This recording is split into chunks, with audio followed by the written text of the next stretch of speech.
Salam ala Rasulullah. Assalamu alaikum. Good afternoon.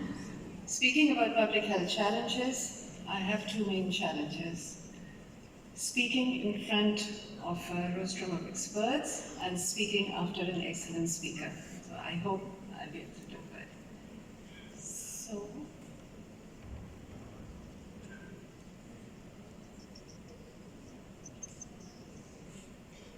okay, to begin with, I have no actual or potential conflict of interest in relation to this presentation.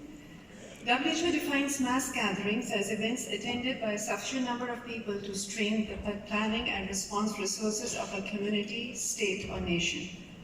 Quoting Dr. Margaret Chan, the former Director General of WHO, the mass gatherings are a stress test for public health. Crowds and the infrastructures that support them can be an ideal setting for outbreaks of diseases.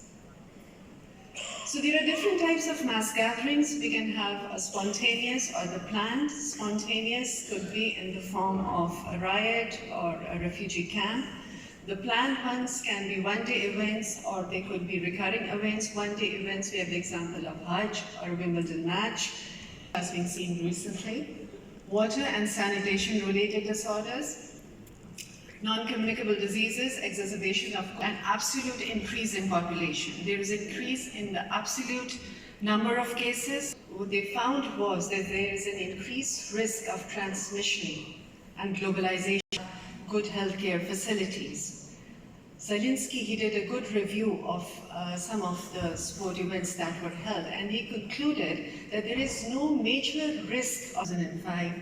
WHO put forward the IHR 2005, they came into force in 2007, and we, the Public Health Department, were given the mandate to implement it across the health as well as the non-health sector.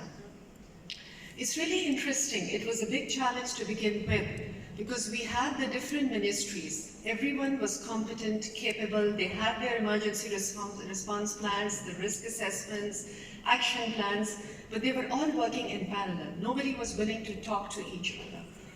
So in addition to the national IHR focal point, we developed, because of the commitment and the leadership, they wanted to do it. And so we had all the resources and the willingness behind to do it. So we had the IHR law, we formed the IHR committee, we had invited the stakeholders from the different ministries. So we identify where we stand in the place of the competencies required, the capacities, what needs to be done to ensure full compliance over there. Continuously every year we are doing the self-monitoring, we are doing the self-analysis, and whatever is a minor gap, we are fulfilling it immediately. Of particular importance in IHR are the points of entry, the airport, the land port, and the seaport. So this is the area also in which Qatar, we have looked into it and we have developed all the needed capacities at the points of entry. The secret to the success for the IHR 2005 and the public health preparedness for any mass gathering is the multi-sectoral collaboration. The Ministry of the Public Health, we are the central focal point, and we have various committees with representatives from the key stakeholders. We have all the health sector on board, be it the government, the semi-government, the private sector, all the health facilities by law, they are required to report to the health protection and communicable disease section. Then we have all the labs, we have the lab-based surveillance. In addition, the oil and gas sector, they might be having their own health infrastructure. They are in full cooperation with us. The Ministry of Municipality and Environment is very important. The animal health, the agriculture section.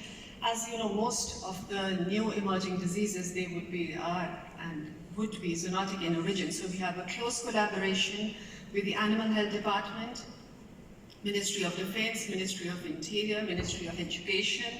Like during the H1N1 pandemic, we worked closely with them about what is the situation, what is the condition of the students who are coming to the schools, what health awareness needs to be given to the school health nurses, when they need to close a class, and educating the pupils on the hand washing and the cough and the sneeze etiquette.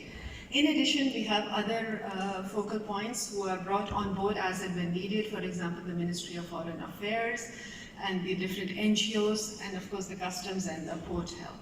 So for example, if there is any public health emergency of international concern in any part of the world, we would issue the relevant health alerts and the announcements, and we would involve the Ministry of Foreign Affairs and inform our embassies in those countries to ensure that all our citizens and residents are safe.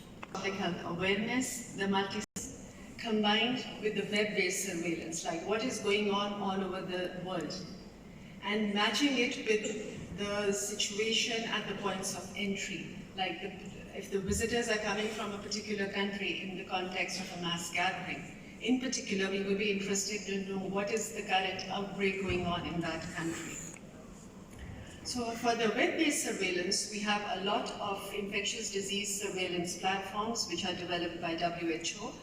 Of particular importance is the GFIN, the Global Public Health Intelligence Network, developed by Canada. So the early warning and response system, it is very crucial for any public health system. So it combines the event-based surveillance, which is the non-formal capture of information. It could be from the community, it could be from the animal health department, it could be from a school nurse who picks up increased absence being sent to us by email, or by the hard copies being sent to us by the post, or any outbreak being communicated to us by the CDC hotlines. But now what we have is like in the final stages of implementation, and it combines the vaccination data along with the surveillance data. We will be getting automated notifications from all the hospitals which have the mature EMR, which includes like the majority of the hospitals. So the other private hospitals, they would be having a web-based portal of entry, so there would be no paper notifications involved. We would be getting the death notifications from the death registry and the MOPH for any patient of a communicable disease who dies, of the cornerstone of the IHR core capacities, and it is critical to have safe and secure operation. We have the rapid response teams available for all hazard approach. We have close communication with the different sectors of the different sectors of the different municipalities for any chemical or any nuclear event. For example, for any food safety event. So we have the focal points in all the health facilities, and we communicate with them and have drills and simulation exercises with them. So this is what we are working, and we, inshallah, we hope that as a public health legacy for 2022, we'll be able to leave behind a strengthened public health system in the form of early warning and response and multi-sectoral collaboration. Thank you.